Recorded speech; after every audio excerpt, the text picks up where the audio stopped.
Swayam Prabha. Digital India. Educated India.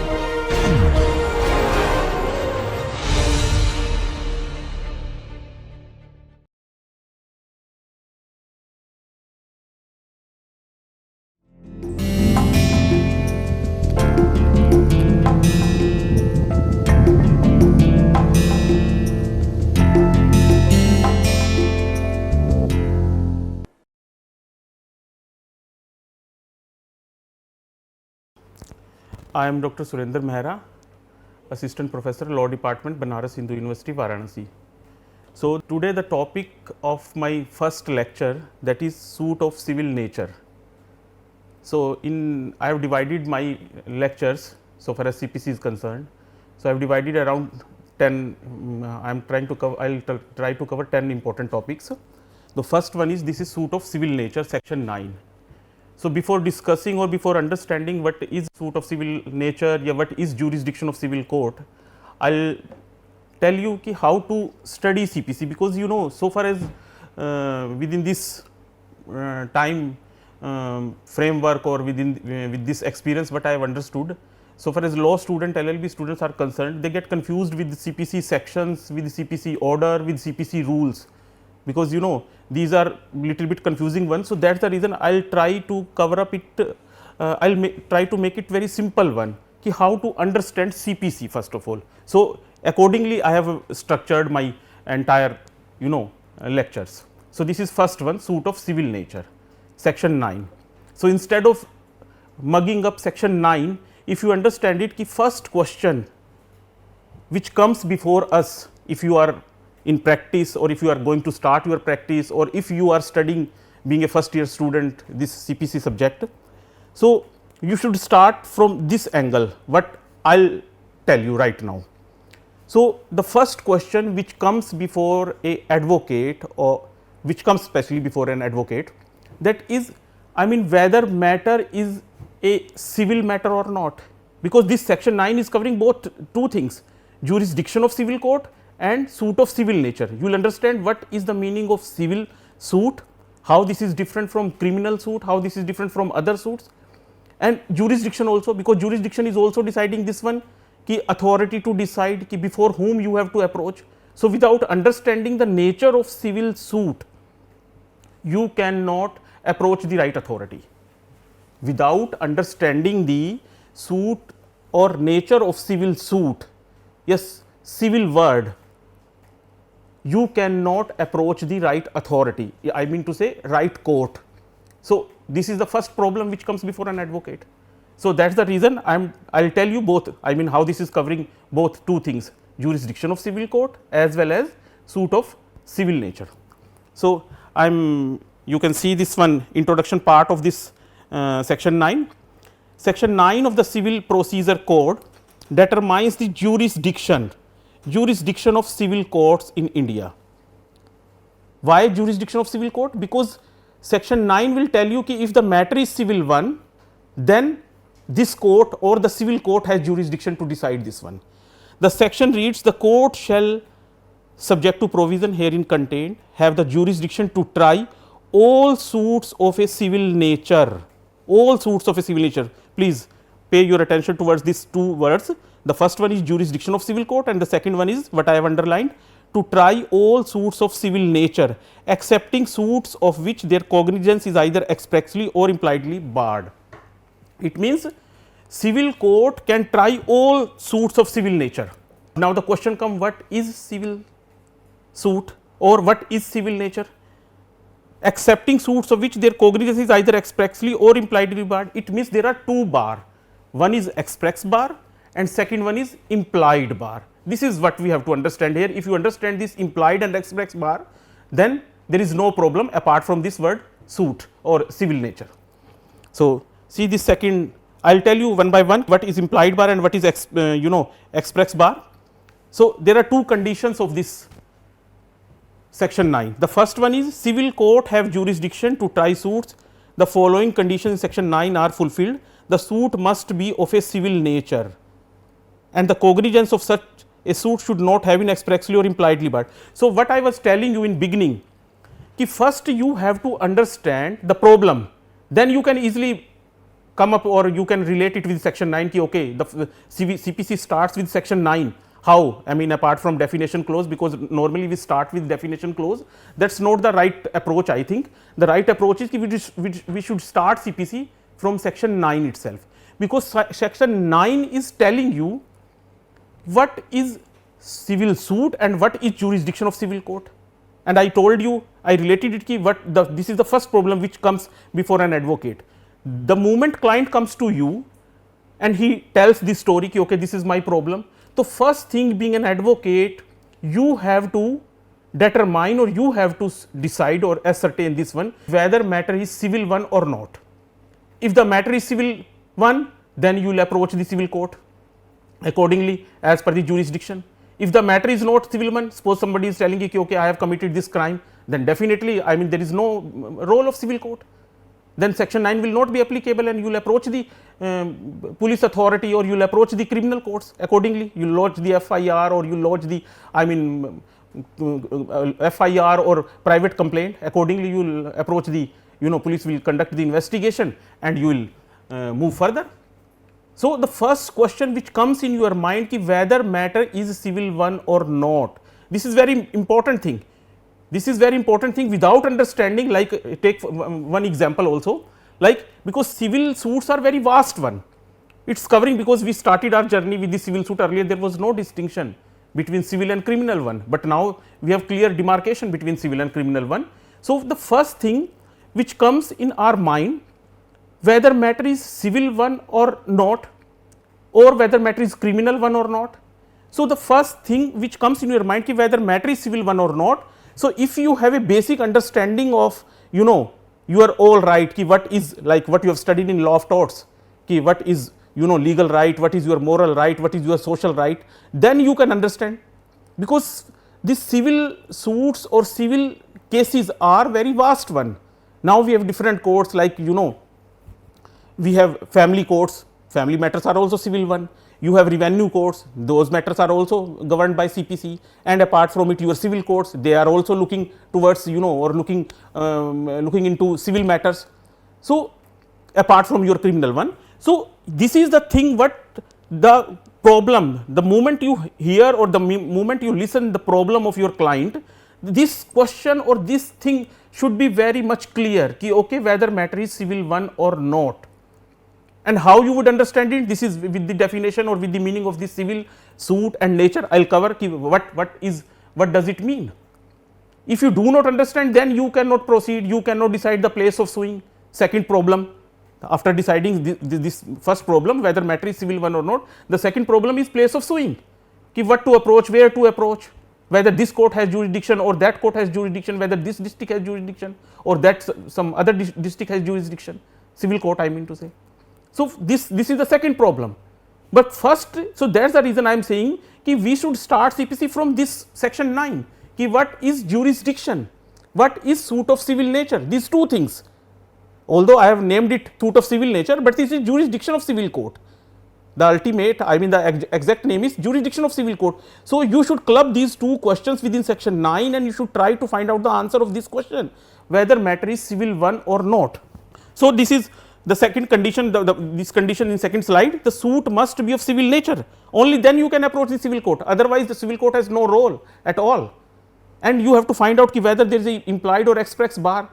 If these two bars are there, then also there is problem, you cannot approach the civil court. See this one, important concept or important definition under section 9. The first, I will clear this one, the jurisdiction, and then kind of jurisdiction, and then suit, civil and nature. The first one is jurisdiction. The term jurisdiction, this word, the term jurisdiction has not been defined in the code. The word jurisdiction is derived from Latin terms juris and dicto, which means I speak by the law, or it means authority to decide. Jurisdiction means authority to decide, okay, ki what, to whom you will approach. After coming to know to whom you will approach. So, just to approach the authority, this question must be understood by you, ki whether matter is civil one or not, because your matter decide, your cause of action decide ki whether matter is civil one or not, or the before whom you should approach or before whom you should file this matter. So, that is the reason the importance of this word is there, jurisdiction.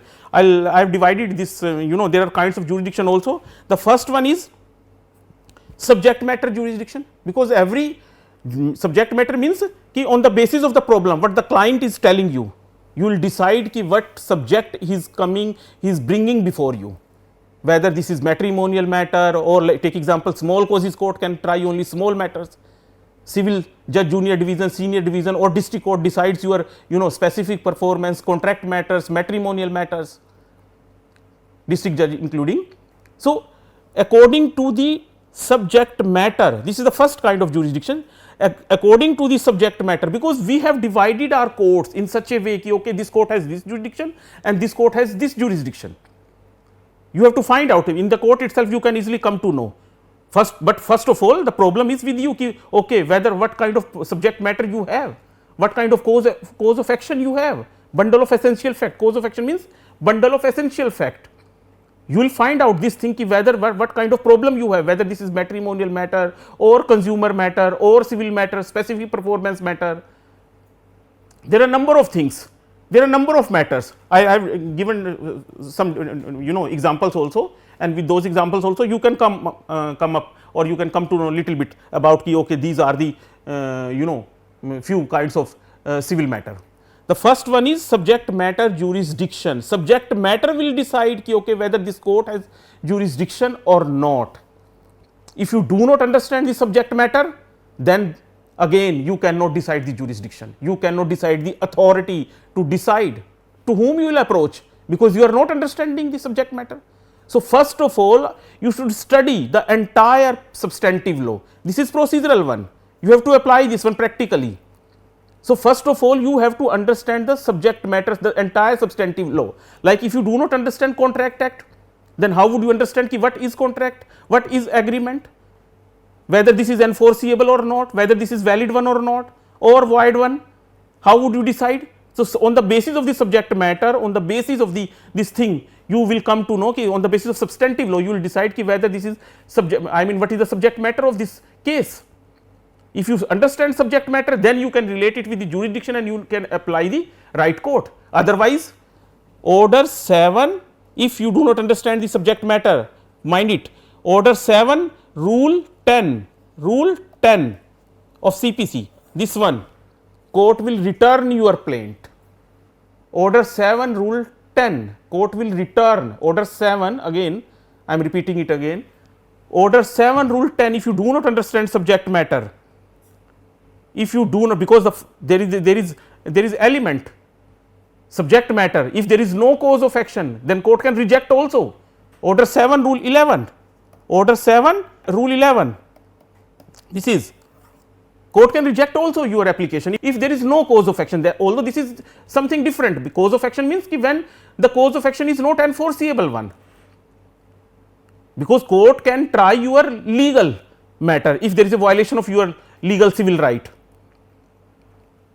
If you are coming with some social right or some moral rights ki okay, no, somebody has violated my emotions, or somebody has disturbed my violation, or somebody emotions, or somebody disturbed my emotions, or somebody has this was my legal right, he has not helped me out.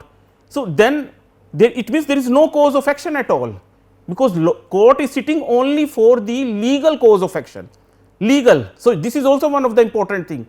Otherwise, order 7 rule 11 will be applicable, that is rejection, because this is the among 6 elements, this is the one of the very important element where there should be a cause of action. There should be a cause of action, or there should be a proper valuation, proper stamp duty or barred by law. These are few points of section order 7 rule 11, and section order 7 rule 10 is talking about return of plaint.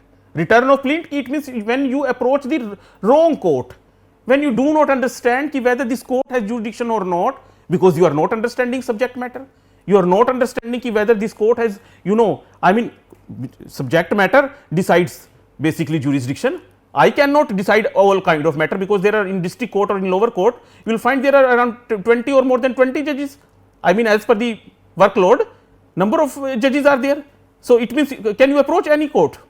You cannot, you can approach only with the subject matter. if you understand, okay, this court has, I mean, because basically there is a allotment of work, okay, this court will decide this matter, this court will decide this matter, and this court will decide this matter on that basis. So, that is the reason I am saying ki first of all you must understand subject matter decide the jurisdiction. Second one is pecuniary jurisdiction. Pecuniary means financial limits, pecuniary limits, because normally I take these examples in the court in my classes also, like take Consumer Protection Act. Consumer Protection Act, okay, district firm will decide up to this much, state commission will decide up to this much, and national commission will decide up to this much, I think more than 10 crore national commission, and then honorable Supreme Court will decide the appeal of consumer firms or consumer commissions, national commission. So, if you are crossing that limit, then again court will say ki no, I do not have jurisdiction, Mr. Advocate, you should, I mean, court will return your plaint, and order 7 rule 10 again will be applicable, and court will return your plaint, and court will direct you simultaneously ki okay, you should approach this court, because this court is not, this court has limitation, and this court cannot decide, because there is a pecuniary limitation, there is subject matter limitation, the first one what I told you, there is a pecuniary limitation. You cannot decide, you cannot on and on decide ki okay, sometimes people get confused also, the parties also decide together ki okay, because we like this judge, so let decide this case by this judge. You cannot, because order 2 is equally there, order 2 frame of suit CPC, I am telling you frame of suit, because at the time of framing of suit either decide ki okay, we are leaving this particular thing, then you can frame your plaint accordingly. But if you are not leaving, or if you are knowingly or deliberately leaving something and subsequently you want to claim, then you cannot claim, or you can take the permission also from the honorable court ki okay, your lordship, I need this, we are leaving, so kindly grant, and subsequently I mean court should grant permission, subsequently also we can file it. Frame suit, you should frame your suit accordingly. So, what I am telling you, pecuniary limitation is there. Without or beyond pecuniary limitation you cannot approach, you should in advance you should study this thing, in advance you should study subject matter, in advance you should study this pecuniary limitation ki okay, this court what kind of limitation, what kind of financial or pecuniary limitation is with this court, then you can file. So, because pecuniary limitation also decides jurisdiction, you cannot go before any court to whom you like, okay, I like this court, so let it decide, because this is the problem with some young advocates also, those who are very new in practice in beginning, sometimes they commit these mistakes, or sometimes even the clients who are smart enough and who try to file on and on, they also commit this mistake, and normally young lawyers commit this mistake, those who are in the beginning of their practice. But you people understand this thing ki jurisdiction is based on these points, these are the kinds of jurisdiction: authority to decide, your matter will decide, your pecuniary limitation will decide, and third one is territorial or local jurisdiction. Territorial, but okay, this is this because honorable high court, respective honorable high courts decide the territorial limits or the local limits, okay, this court has this limit and this court has this territorial limit, then accordingly. This also you must understand, you cannot, if you are sitting in Varanasi and you say ki oh no, the matter is subject immovable property situated in Varanasi, then you cannot file your matter in Allahabad, because immovable property related matters can be filed only in the Varanasi court, because property situated in Varanasi, section 16 of CPC, because decide this one, place of suing 50 to 21, and section 16 specifically this decides. Matters related to immovable property will be decided by the where the property is situated, will be decided by the court where the property is situated. So, this is what I am trying to tell you, you cannot decide, this is very important thing, without understanding or without understanding jurisdiction or without understanding the suit of civil nature, you cannot move further. Fourth one is original and appellate jurisdiction. Original jurisdiction, it means where you can file, like under article 226 honorable high court has original jurisdiction, under article 32 honorable Supreme Court has jurisdiction, apart from it district court has also original jurisdiction. So, you have to find out this one. Appellate, you know this thing, appellate, this is the judicial examination, re-examination of your suit, or judicial re-examination of your decree or suit, you can say. that is appellate. Appellate original is a right, inherent right, but appellate is a statutory right, appeal is a statutory right. This is the difference between right to suit and right to appeal. Right to suit, it means based on your originality ki okay, if this is original one, so this court has jurisdiction, original one, and appellate is a statutory right. If the statute is not providing, like first appeal, second appeal and appeal to Supreme Court, then you cannot approach the appellate court because that is statutory one. This is also in advance you must think ki okay, whether this, so appellate jurisdiction. Civil and criminal jurisdiction, civil word I already told you, and I'll further clear this one. Civil means private right and remedies, but I'll clear it subsequently in my next slide. And criminal jurisdiction, again criminal jurisdiction this court, because based on okay, this court has civil jurisdiction, this court has criminal jurisdiction based on the matter. And exclusive jurisdiction ki when there is a sole power on one court, exclusive jurisdiction, sole power ki okay, only this court can decide this matter. For example, tribunal, specific sector regulators, Telecommunication Regulatory Authority of India, this is sector regulator, and apart from it also in other courts on district level and state level, and I mean in High Court and Honorable Supreme Court. So accordingly, I mean as per the subject matter you can decide, but I am giving just one example for your understanding. Like sector regulators, Telecommunication Regulatory Authority can decide only telecommunication matter. IRDA, Insurance Regulatory Authority of India, can decide only insurance matters. University can decide on university matters. Different tribunals can decide, like income tax tribunal, railway tribunal, and number of electricity tribunal. They have sole jurisdiction. You have to find out in advance, but I am just giving example for your understanding ki this sole jurisdiction or exclusive jurisdiction is also one of the jurisdiction. And next one is concurrent jurisdiction, when two courts simultaneously can decide your matter. So then again in advance you have to think. This happens in case of uncertainty, this happens in case of when two court has jurisdiction. Uncertainty given boundary, like boundary kind of issues is there, your property is falling on two borders, on borders basically. Suppose this is the border and your property, half of the property is falling on this point and half of the property is falling on this point. So this is confusing one ki where to file. So then in that case it means, or otherwise also if suppose the legislature itself has provided concurrent jurisdiction to two courts, then also in advance you have to decide ki whether or which court has, I mean to whom you want to apply or to whom you want to approach. So these are the few points of or few kinds of jurisdiction. Jurisdiction means authority to decide.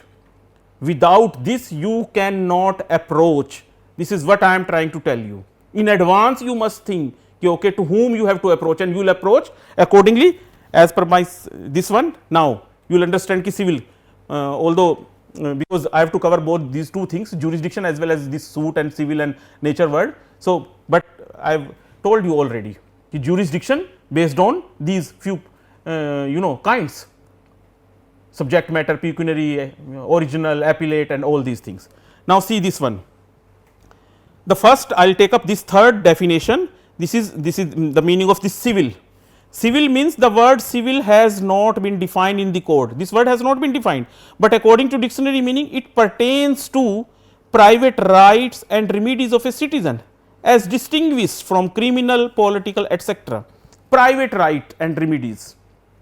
Private rights and remedies. This is also one of the important things you have to understand ki civil means private rights, because the thing is taking place between you. The contract is taking place between two parties. Contract basically partnership deed, contract deed, sale deed, lease deed, mortgage deed, different deeds. So these kind of things or these kind of contracts are taking place. So this is, it means private rights. State has no concern. State, because only criminal offense is a offense against the state government, but civil is not a offense against the state government. This is between you and me, between the concerned parties. If parties have some problem, they can decide outside also. I mean Arbitration and Conciliation Act we have, through mutual consent also they can decide. But if you are finding ki no, because in the deed itself you write na ki okay, in case of violation we will approach this court or we will approach this arbitrator, or as per the valuation. you will decide. So, basically this is private rights, civil means private rights. So, the moment this thing comes to you, the moment after hearing the problem of your client, if thing comes to you in your mind, okay, this is the private matter, the state has no. So, it means the criminal court goes out, the police authorities goes out of the picture. It means then you finally find out ki okay, the matter is civil one, because this is talking about private right and remedies. So, then you will decide the authority or you will decide the jurisdiction ki okay, because this is up to this much amount as per the pecuniary limitation, as per the subject matter, you will decide ki okay, which authority you should approach. So, private right, because the thing is between the concerned parties, state government or state has no role at all. This is the clear demarcation in order to understand this word civil. What is civil? That is the reason they are saying as distinguished from criminal and political one. Criminal is not, criminality is something else, political matters are something else. Civil matter I am talking, civil one. What is civil? So, private rights and remedies. Second, whenever you find this ki okay, there is a violation of your private rights, whenever you find ki there is a, you need the remedies of your private rights, after ascertaining, no doubt, after ascertaining this one ki okay, this is private right. So, in law of torts also you have already studied the law, the tort means the word which is twisting one, which is not specific thing, because law of tort is also a civil law. So, after deciding this one, private rights, you will frame plaint accordingly. So, see this second definition as word suit. The word suit ordinarily means, and apart from some context must be taken to mean a civil proceeding instituted by the presentation of a plaint order 7 plaint. After deciding your private rights ki if there is a violation, if there is no violation, then there is no question of court, then there is no question of jurisdiction. This is also you must understand, because sometime that is the reason I told you in law of torts you have already studied ki okay, this is social, this is moral and this is civil one. Some people get confused ki okay, no, I can get remedy for my social rights also, I can get remedy for my moral rights also. No, that is not enforceable. Only legal rights are, only legal civil rights. You have to find out ki whether there is a violation of your legal civil right or not, your violation of your civil right or not, then you will frame plaint accordingly as per order 7 of CPC. And order 7 rule 1 specifically point out the ingredients ki okay, these are the ingredients ki okay, first of all the name of the plaintiff, age and address, then defendant, and then your cause of action, and then if you are minor or person of unsound mind or if you are indigent, all these things you will specifically mention in your plaint. So, civil suit or civil matters are represented or are presented by the presentation of plaint, not by application. This is also again the difference. Sometimes some people get confused, no, we can through application also we can present our case. No, you can present your case only with the presentation of plaint, and what is framed as per order 7 of CPC. Plaint ke hisab se aap you can frame or you can present your case. So, all those things are there in order 7 rule 11 rule 1, then you will find instituted by the presentation of a plaint. So, civil proceeding, you can start your civil proceeding only through presentation of plaint, otherwise there is no question, court will not entertain, because there is a proper form, proper decorum of the court will entertain if there is a plaint before the court, then you will file, plaintiff will file plaint and defendant will file written statement after getting notice, okay, this plaint has been filed against me, or on the first date of hearing if the court decides okay, no, really there is a cause of action or genuine cause of action, substantive cause of action, then court will issue notice on the basis of your plaint and subsequently ask the defendant to come with the reply, that is called written statement under order 8 of CPC. So, this is the thing. Second, next slide. So, if you got the meaning, the word suit and civil. So, civil proceedings are instituted by the presentation of a plaint, not by application. This is first one thing. Second, civil, the word civil, private rights and remedies, and there is a word nature also. Civil case has specific nature, this word, see this one, nature. has been defined as the fundamental qualities of a person or thing. Every suit has fundamental qualities like ourself. If you talk about this dais, then this on the basis of the nature you are talking or you are calling ki this is dais. So, accordingly you have to ascertain ki whether matter is civil one or not. Civil matter has certain nature, that is private nature. It means the matter between two parties or more than two parties, when state has no relation at all. That can be financial one, like suit for recovery of money, suit for partition, suit for something else, civil suit kind of things, matrimonial matters. So, on the basis of the nature, so that is the reason this word nature has been given here. The word nature has been defined as the fundamental qualities of a person or thing. Like a person has also some fundamental quality, a thing or a matter has also some fundamental quality. On that basis you decide ki whether matter is civil one or not. If you do not understand, even if it means, I mean to say, if you do not have even this common sense, then you cannot decide or you cannot ascertain ki whether matter is civil one or not. On the basis of the nature of your matter, nature of your case, nature of your problem, nature of the problem of your client, what comes to you, you decide ki whether this matter is civil one or not. So, that is the reason, like person or a thing, identity or essential character, short, kind or character. See these few words, you can come to know easily just for your understanding. I mean, on the basis of the nature you will decide ki whether matter is private one or not, whether matter is civil one or not, where even you can decide ki whether matter is criminal one or not. If the matter is not civil one, then definitely matter would be either civil or political, or I mean criminal or political. So, on the basis of the nature, so this is the first problem or first question ki the moment client comes to you, you must understand or you must listen your client patiently, very carefully. On that basis you can decide, because you will come to know the nature of your case, nature of problem, and then you can decide ki whether matter is civil one or not. And after deciding the civil matter, yes, this is civil matter, then you will decide the jurisdiction ki okay, this is the authority to whom I should approach.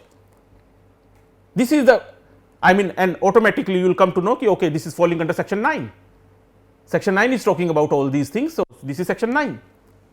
That is the reason in beginning I told you ki no, you should not mug up, because this is mugging all section, order, rule of CPC is really very difficult one, and every student, most of the students are getting this problem ki sir, how to mug up all these, because this is really very difficult.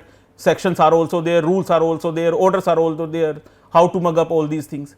So, I am telling you, you should start, you should draw a structure like this one. You should draw a structure. The first thing what comes before you, second problem that comes before you, third one, the stages of your case, stages of your civil problem, and this is equally applicable even in criminal matter also.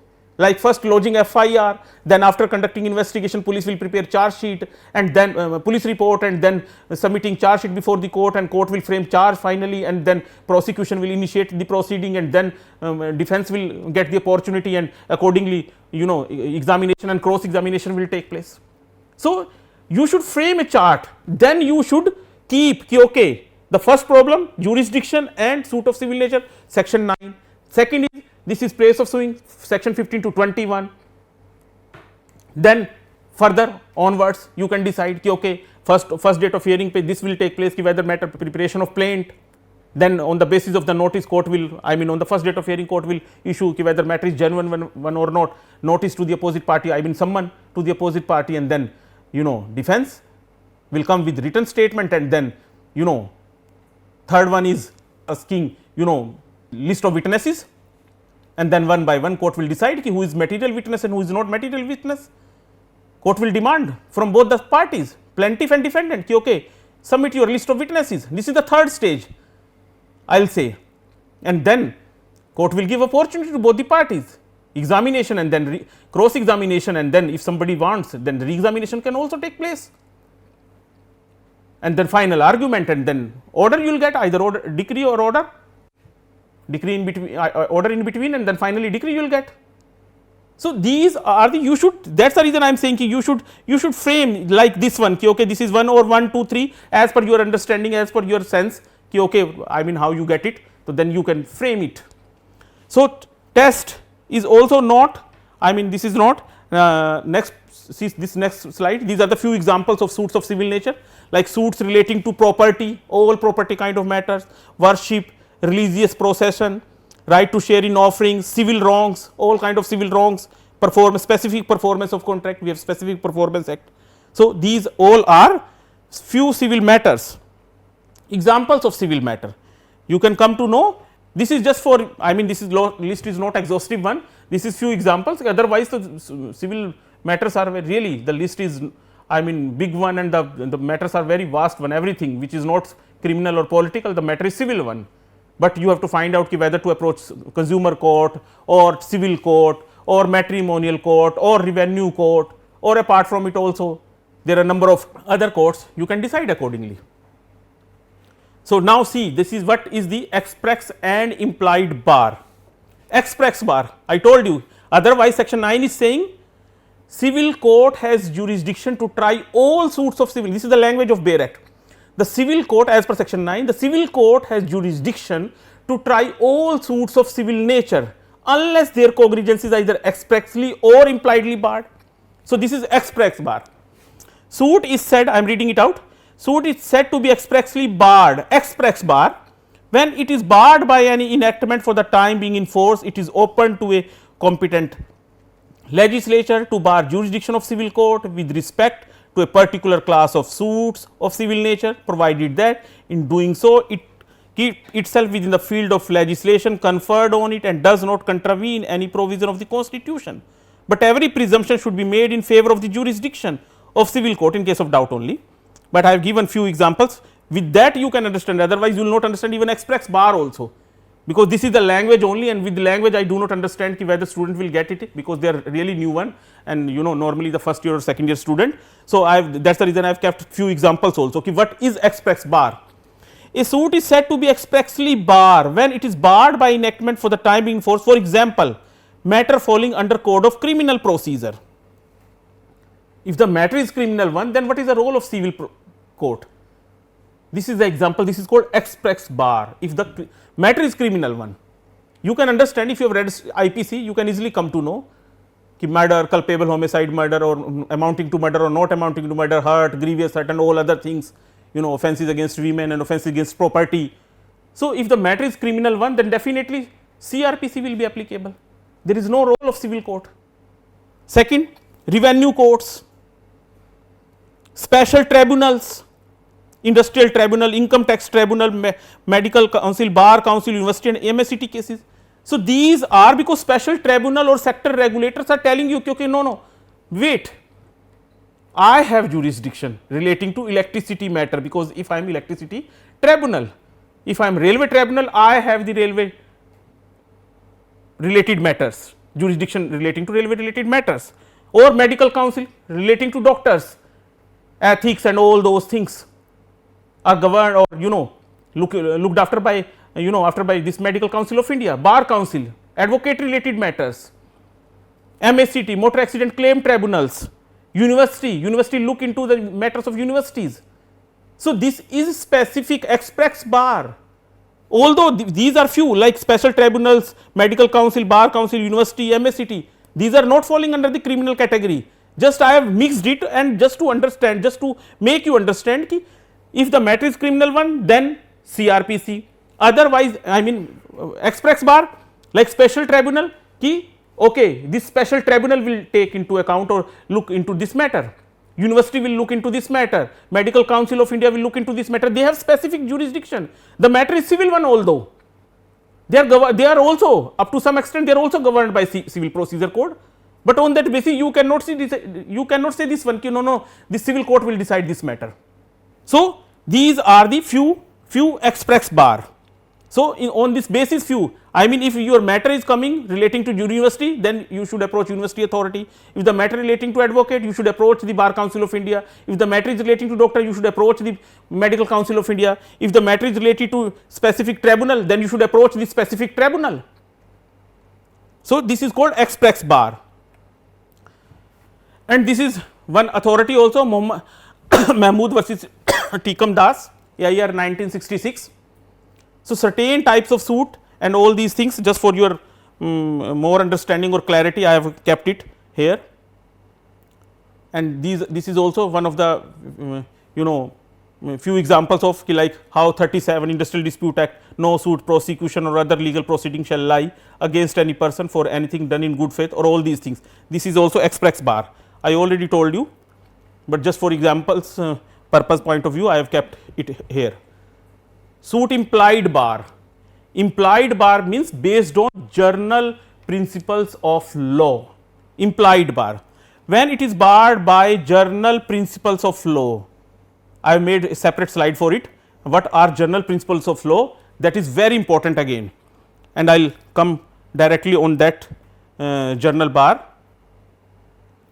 General, there are two implied bar. The first one is this one, barred by general principles of law, and second is barred on ground of public policy. But I am directly coming on general principles of law. These are the general principles. The first one is a civil court has jurisdiction to try all suits of civil nature unless their cognizance is bar, either express or implied, but this is very common and you have already got it. Second one, consent can neither confer nor take away jurisdiction of a court. Listen this word, this is implied bar. Consent, it means consent of two parties can neither confer nor take away. Neither you can snatch away the right of the civil court, nor you can provide okay, your lordship, we like you most and we should, I mean you should decide our matter. You cannot, your consent of party, although we have order 2 of CPC, that is frame of suit. So you can frame your suit in such a way, that is a different thing. But otherwise, if you give just your consent, if you plead before the court, okay, you should decide our case, your lordship, you should decide our case, that is not the thing what the court will entertain. You can frame your suit accordingly, you can get permission from the court, frame, because subsequent, if you frame your suit or frame your plaint in such a way, then it means you are deliberately leaving something. If the matter is falling, if you want to bring specific matter within the specific jurisdiction of specific court, then you can cut it. Okay, I mean the amount of your recovery or the amount of your claim, that is a different thing. But if you say verbally, no, I am, because we people are agree, we do not, both the parties do not have any problem, then your lordship decide your matter, that is not the thing. This will not work out. Consent can neither confer nor take away nor you can take away. If the court has jurisdiction, the court has jurisdiction. The thing only what is in your hand, that is order 2 of CPC, that is frame of suit.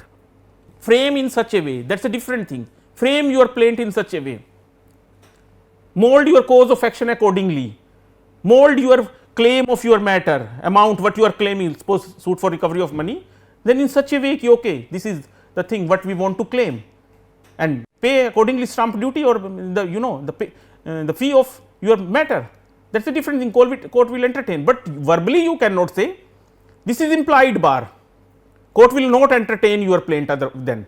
If you say, no, we want to decide the matter is of this much amount and the matter is of this one nature and your lordship decide our matter. No, court will not decide your matter.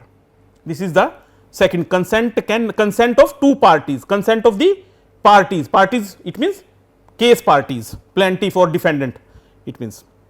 Third one, a decree passed by a court without jurisdiction. This is also important thing. Sometimes people try to make the mockery of the court, or they make the wrong things or plead wrong things before the court.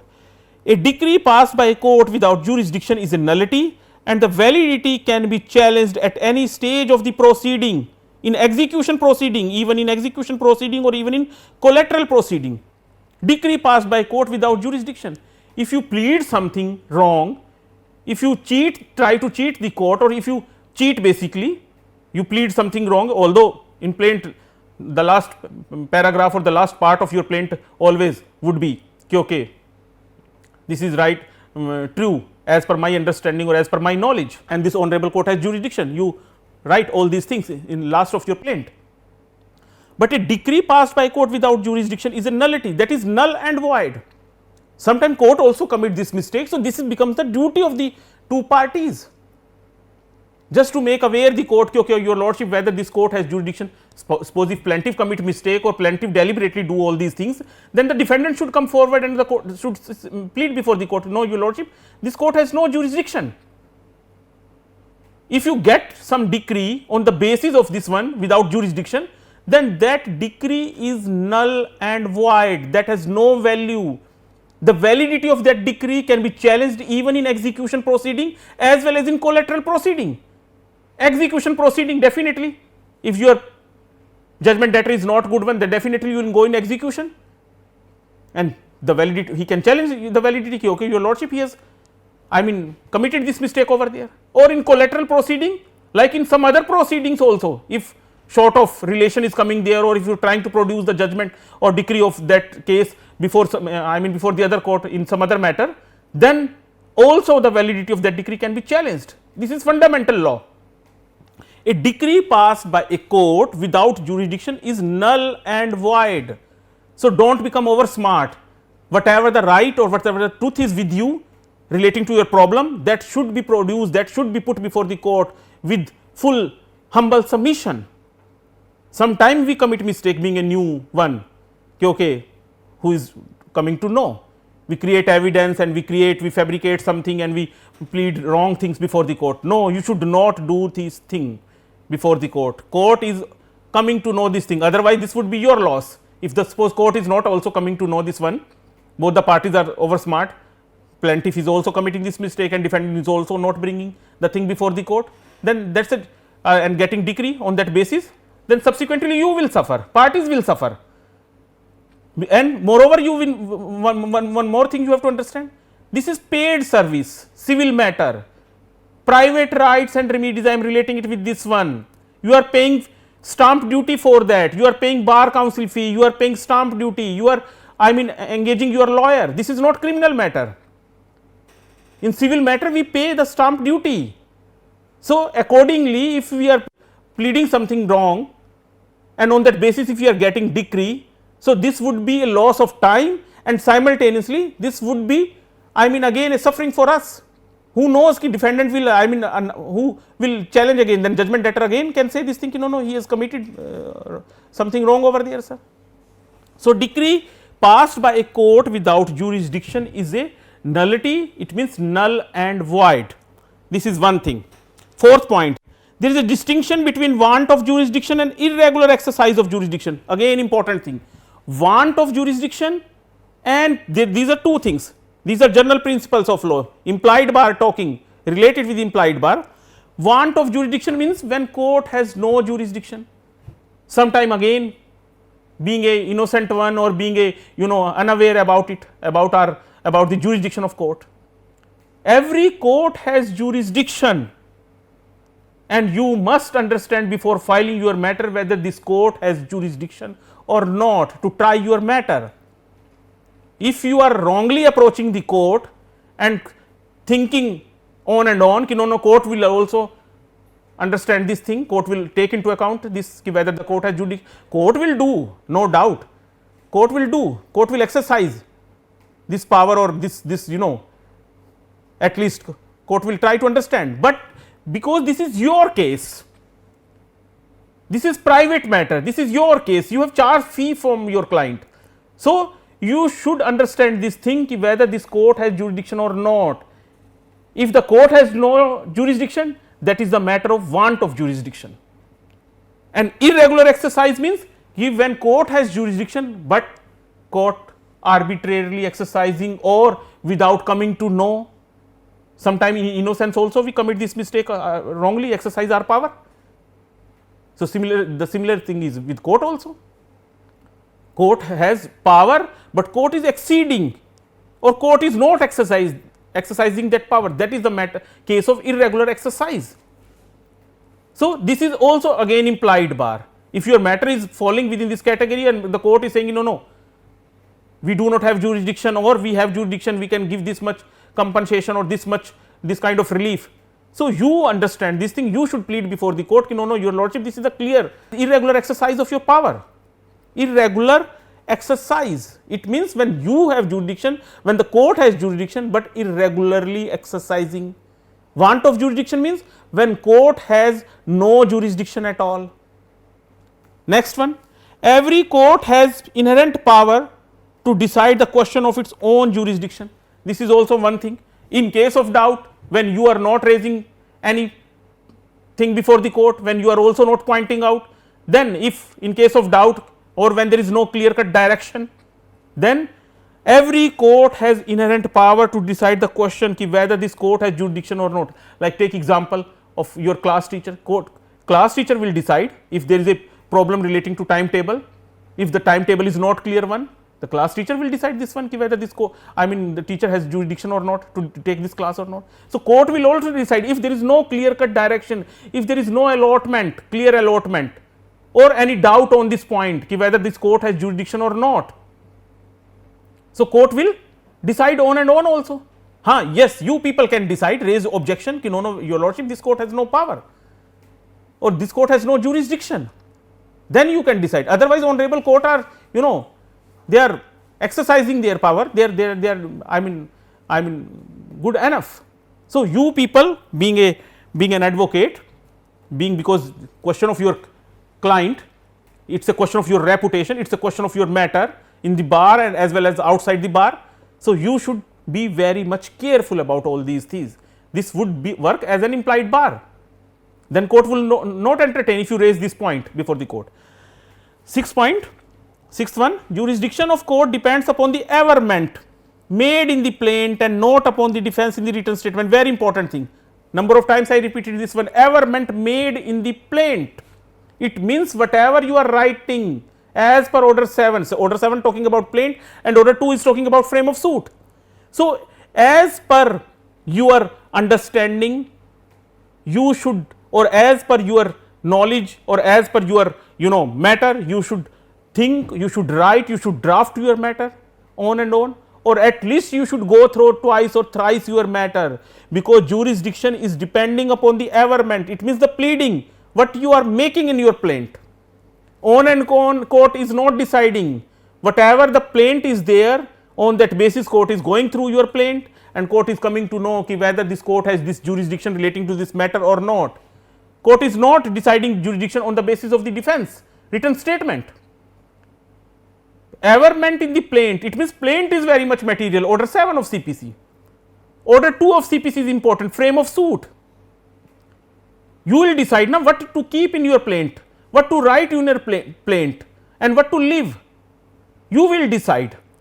So twice or thrice you should think and then you should prepare and you should draft your plaint accordingly and should go through, and then court will decide jurisdiction. Subsequently you cannot raise blame or you cannot raise this allegation, or you cannot say this one ki no, your lordship, this court has no jurisdiction or the court is wrongly exercising this one, because you have written. So that is the reason court is deciding your matter and court is deciding on and on. Sometimes court commit mistake, but you should people being because this is the relationship between bar and bench. Bench is smart enough, so bar should also be equally smart. Bar should make all these things, he should be vigilant and aware one, what to plead and how to plead and all those things, and what he is writing, he should know this thing. Sometimes advocate commit this mistake, no, they are not going through. New advocates, senior advocates are good enough, they have no problem this kind of thing, they know this, the importance of plaint, but few young lawyers commit these mistakes, they do not understand, okay, whatever writing, then subsequently will file amendment application. Order 6 rule 17, amendment cannot be the basic nature, cannot change your basic nature of your case. Few things can be changed if the permitted by the court. Order 6 rule 17, amendment application, but amendment is not the last resort. What you think people ki yes, amendment is the thing and we will file. So averment, you should be very cautious about your plaint. Seventh one, for deciding jurisdiction of a court, substance of a matter and not its form is important. Substance of matter, it means the crux, the importance and the genuinity, the importance, the cause of action is important. So you should think over it ki whether there is a substance. On the first date of hearing, court will ask you ki Mr. Advocate, what is your plaint, what is your problem.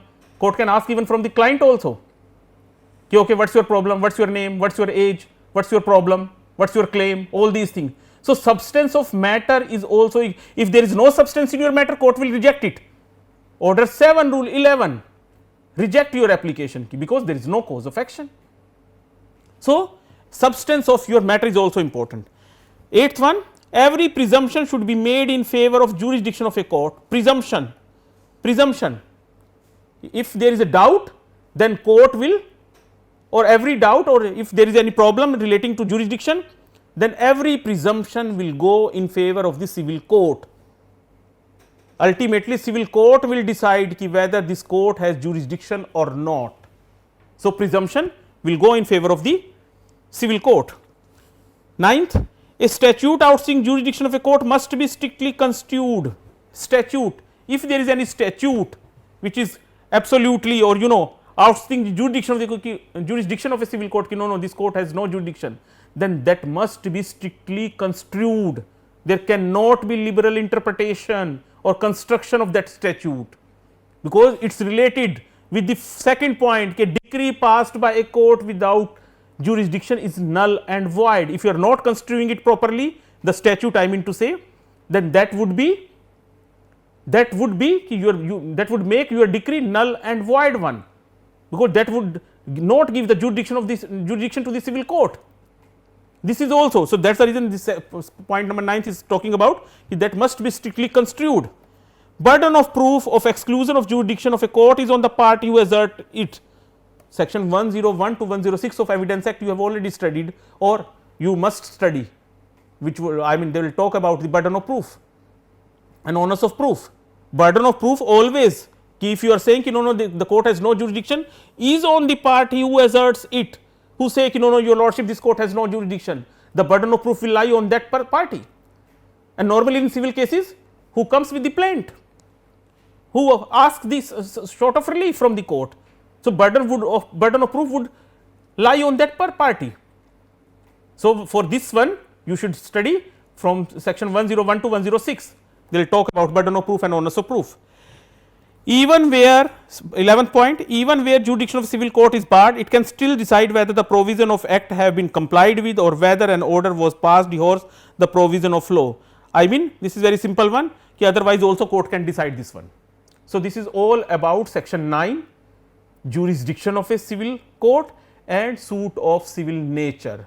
Both two things are being covered by section 9, and this is the first problem what I told you, and the first lecture of my, I mean in this series what I will place, because after this I will take second lecture, that is on place of suing, the second problem. So, this is first one. So, jurisdiction of a civil court and suit of civil nature, you should club this one and you should study, and then automatically you will come to know what is section 9. Every civil court has jurisdiction to try suits of civil nature unless their cognizance is either expressly or impliedly barred. So, first you must understand the word civil and suit and nature, and then relate it with the jurisdiction. Thank you.